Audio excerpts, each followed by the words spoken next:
పదమా.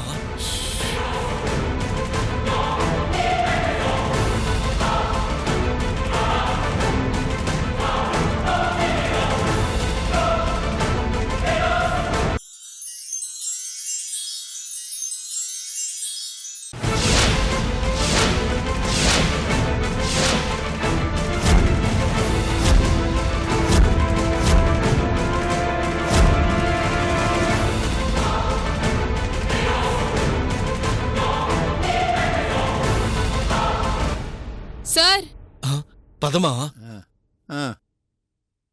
ఏమా, ఏమన్నా తెలిసిందా? మా వాళ్ళందర్నీ అడిగాను సార్. అలాంటి పేషెంట్ ఎవరూ మా హాస్పిటల్లో లేరంట. ఏంది మావా, ఏ హాస్పిటల్లో లేదు? అదేంటి అల్లుడు ఇలా జరిగింది? నేను ఇక్కడే ఉంటుందనుకున్నానే, ఎక్కడా లేదు. ఇప్పుడు ఏం చేద్దాం? లేదు మావా, ఎక్కడో ఉంది. ఎలాగైనా తెలుసుకోవాలి.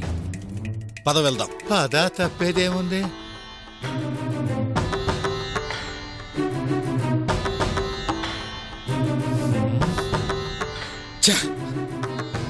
ఏందలుడు ఇది? పద మావా, పద. సరే పద, తప్పేదేముంది?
స్వామి,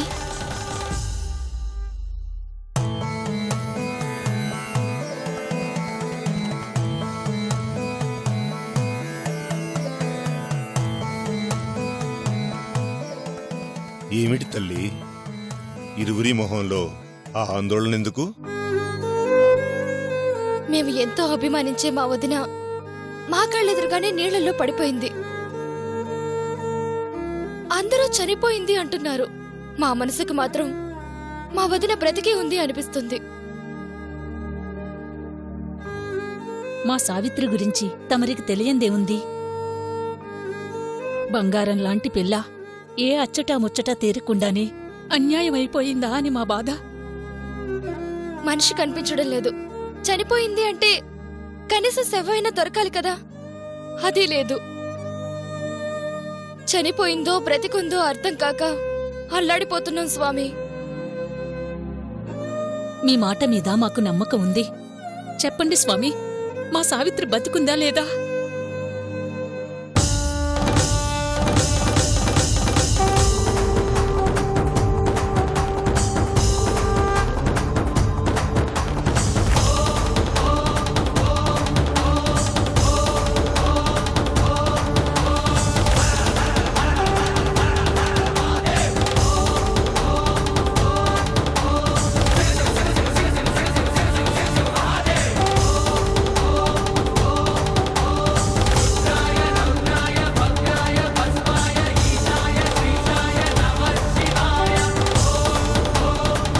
కారణ జన్ములకు మరణం అంత సులువుగా రాదు తల్లి.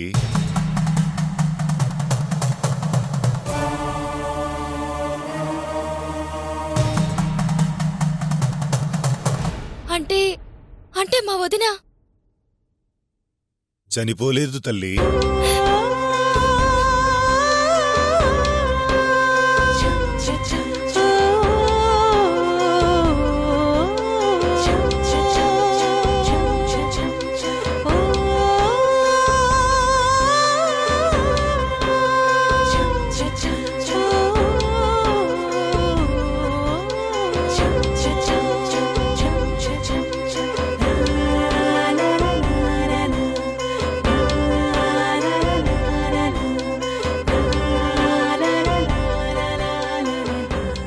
నిజమా నిజమా స్వామి మా సావిత్రి చనిపోలేదా?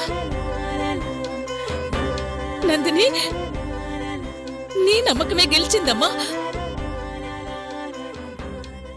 స్వామి మరి మా అమ్మాయి చనిపోయిందని అందరూ అంటున్నారు. రాతని మార్చడం ఎవరితరం తల్లి? మనుషుల మాటలు పోయినటువంటి మనిషిని తీసుకురాలేవు, ఉన్న మనిషిని తీసుకొని పోలేవు. సావిత్రి కారణజన్మురాలు. నా శివుడి కరుణ ఆ బిడ్డ మీద పుష్కలంగా ఉంది. నా తండ్రిని కాదని అర్ధాంతరంగా ఏ మృత్యువు తల్లి తనని తాకగలదు?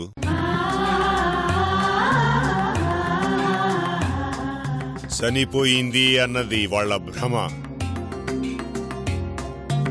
నా పరమశివుడి దగ్గర ఉండే ప్రమదగణాలు ఆ బిడ్డకు రక్షణగా ఉన్నాయి. నాకు తెలుసు మా వదినకేం కాదు. మా వదిన మంచితనానికి ఆ దేవుడు కూడా అంత త్వరగా తన ప్రాణాలు తీయలేడు. దైవ సాక్షాత్కారం కోసం చాలా మంది ఎక్కడెక్కడో తిరుగుతూ ఉంటారు. కష్టంలో ఉన్నప్పుడే దేవుడు కనిపిస్తాడు.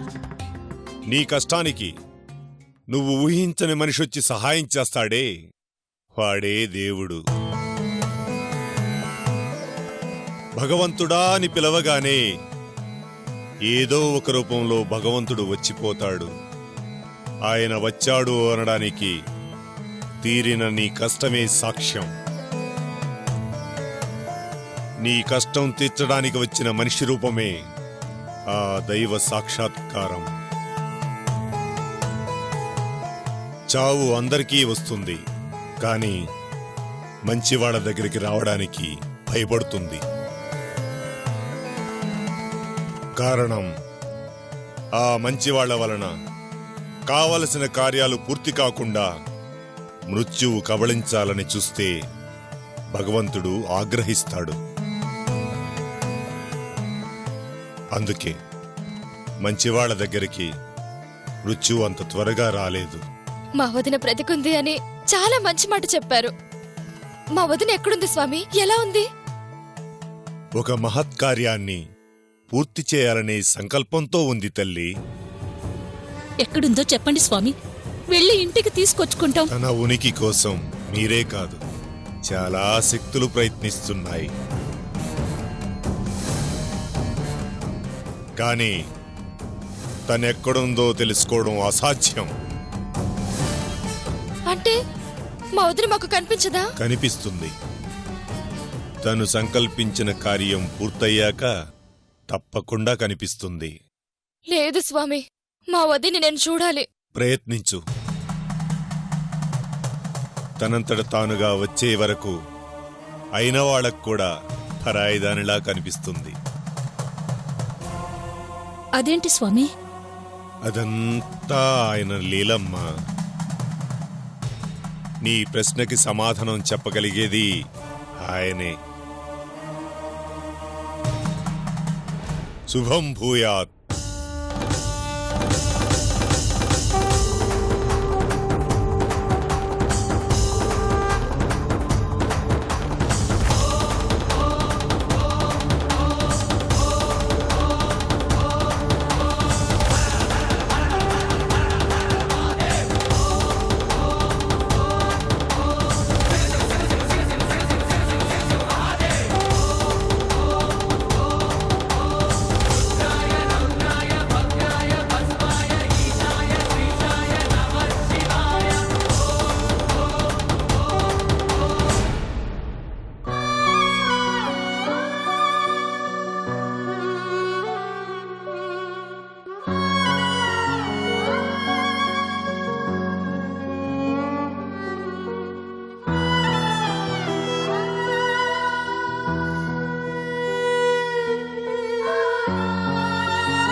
రండి డాక్టర్ గారు. హాయ్ సావిత్రి.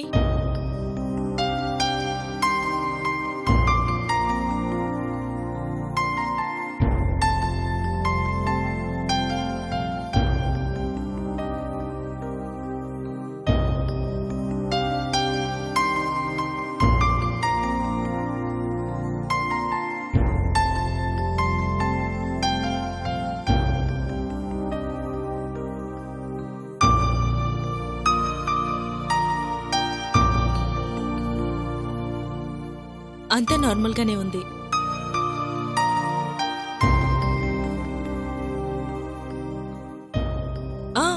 చెప్పడం మర్చిపోయాను, మీకోసం ఎవరో 2 వ్యక్తులు వచ్చారట.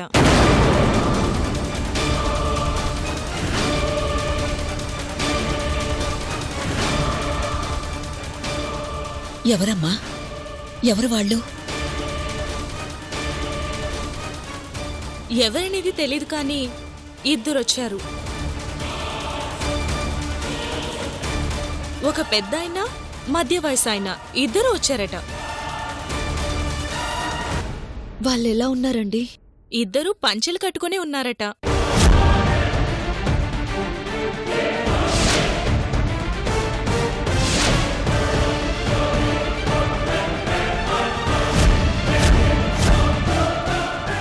అమ్మా సావిత్రి, వచ్చింది ఆ రుద్ర వాళ్ళ మావయ్య అయి ఉంటారమ్మా.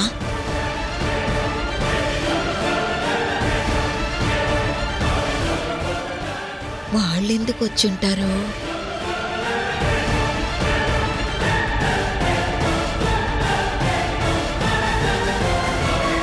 నేను బ్రతికే ఉన్నానన్న విషయం వాళ్ళకి తెలిసిపోయిందన్నమాట. లేదంటే నన్ను వెతుక్కుంటూ వాళ్ళెందుకొస్తారు? నిజమేనమ్మా, ఆ రాక్షసుడికి ఉప్పు అందింది అంటే ప్రమాదమే. ఎవరు వాళ్ళు? వీళ్ళ బ్రతుకులు ఇలా కావడానికి కారణమైన రాక్షసులు.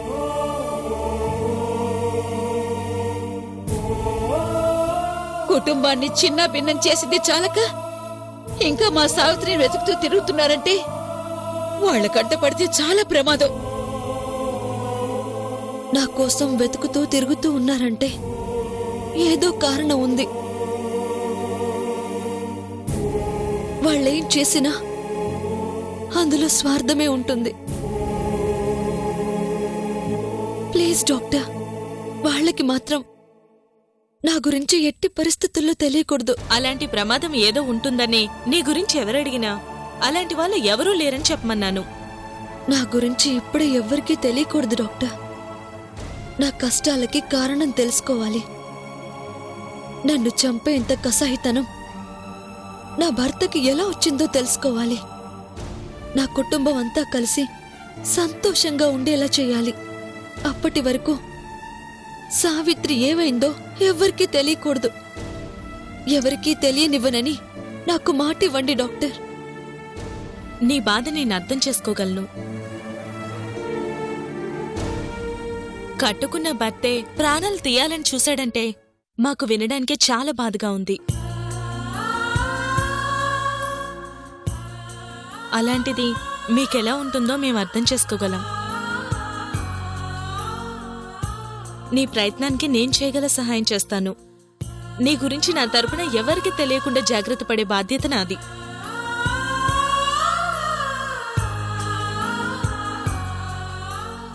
మారే రూపంతో కొత్త మనిషిగా నా సమస్యలన్నిటినీ తీర్చుకోవాలి. నా కుటుంబాన్ని నేను కాపాడుకోవాలి.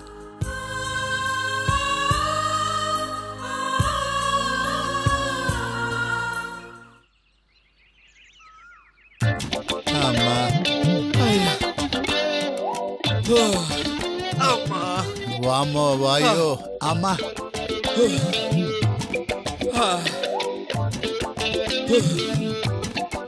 పందిరి మంచం వేసి పక్క మీదకి రావే అంటే పందిరెక్కి మంచం వేదని అమ్మలు ఎక్కడికి లేచాడంట. అట్టా ఉంది అల్లుడు మన పరిస్థితి. తిరిగి తిరిగి ఒళ్ళు పులిసిపోయింది గాని ఆ సావిత్రి మాత్రం కనపడలేదుగా మావా. వాళ్ళేమో పోయిందంటారు, ఈ స్వామేమో ఉందంటాడు. ఉందేమో అని తిరిగితే ఎక్కడా కనిపించకపోయా. ఊళ్ళో ఉన్న ఆసుపత్రులు మొత్తం తిరిగాం. కాళ్ళ నిప్పులు తప్ప సావిత్రి మాత్రం కనపడలేదు మావా. నెల తక్కువ మొహం నెల తప్పితే ఉట్టికి ఉయ్యాల గట్టి ఊపమందంట. అట్టా ఉంది మన కథ. అది పోయిందంటే ఒక బాధ, పోలేదంటే ఒక బాధ. 100 కోట్లకు మనం ఆశ పెడితే 1000 కోట్లని ఆ స్వామీజీ ఆశ పెడుతున్నాడు. ఆశకి మధ్య అప్పచ్చి అయిపోతానేమోనని భయం వేస్తుంది అల్లుడు. ఆ స్వామీజీ అంత నమ్మకంగా చెబుతున్నాడంటే సావిత్రి బతికే ఉందని నాకు నమ్మకం కలిగింది మావా. మరి బతుకుంటే ఏది? ఈ వయసులో హాస్పిటల్స్ అన్ని తిప్పావు. నీ అనుమానమే నిజమైతే ఏదో ఒక హాస్పిటల్లో ఉండాలిగా. మాయ చేస్తుంది మనుషులు కాదని ఆ స్వామీజీ చెప్పాడుగా. అందువల్లనే సావిత్రి మన కంటికి అంత సులభంగా కనిపించలేదేమో మావా. అంతేనంట. ఏం మాయో ఏందో అల్లుడు. ఈ మాయల్లో నుంచి మనం బయటపడేది ఎప్పుడు? ఆ మరకత లింగం దొరికేది ఎప్పుడు? మనం బాగుపడేది ఎప్పుడు? ఏమీ అర్థం కావట్లేదు మావా. కానీ మనం బాగుపడాలంటే ఆ సావిత్రి ఎక్కడుందో తెలుసుకో.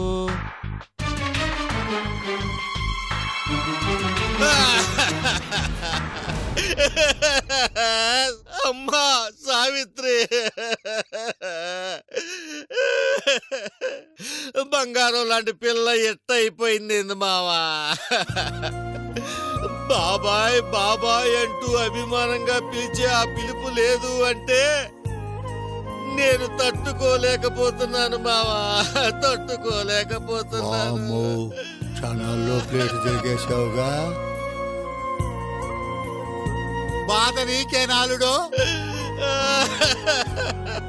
తాతయ్య తాతయ్య అంటూ పిలిచే ఆ బంగారు తల్లి లేదు అంటే ఈ గుండె తట్టుకోలేకపోతుంది అల్లుడు. భగవంతుడా, ఆ సావిత్రికి బదులు నన్ను తీసుకుపోలేకపోయావా తండ్రి? అమ్మా సావిత్రి, అమ్మా సావిత్రి, నా బంగారు తల్లి. సావిత్రి వెళ్ళిపోయావమ్మా, వెళ్ళిపోయావా? మావయ్య, ఎందుకు మావయ్య బాధపడుతున్నారు? బాధ కాక ఏం మిగిలిందనమ్మా? కళకళలాడుతూ ఇల్లంతా తిరిగే మన సావిత్రి ఇక లేదు అన్న నిజాన్ని తట్టుకోలేకపోతున్నానమ్మా, తట్టుకోలేకపోతున్నాను. బాధపడాల్సిన అవసరం లేదు మావయ్య. ఏమ్మా? వదిన బ్రతికే ఉంది.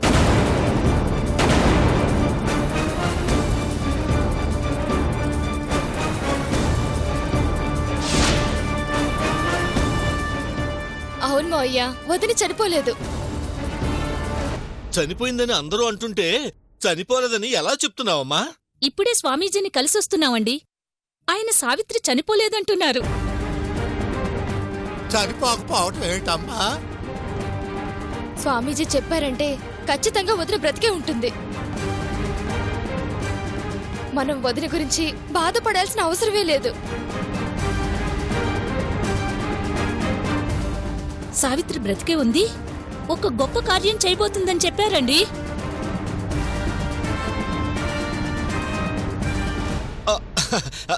సావిత్రి బతుకుంటే అంతకన్నా కావాల్సిందే ఉందమ్మా.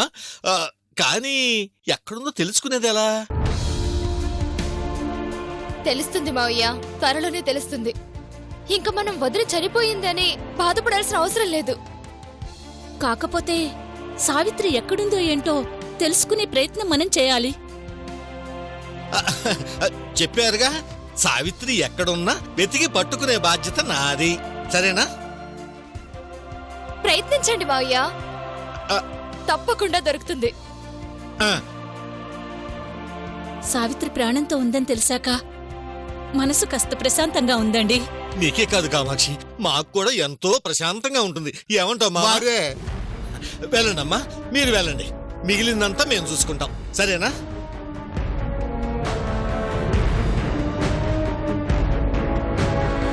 సంగతి చేశాను. సంగతి ఏంది అంటే నాటుకోడి పులుసు నంజుకో అన్నదంట. ఆ స్వామి అదే చెప్పాడు, వేడ స్వామి అదే చెప్పాడు. అంటే ఏంది అల్లుడో?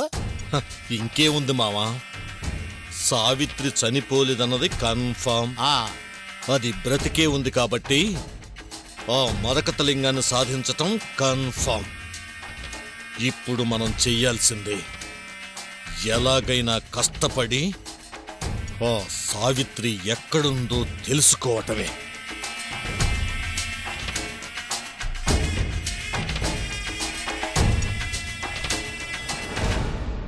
ఏం జరిగింది? ఆ మొహం నిండా కట్లేంటి?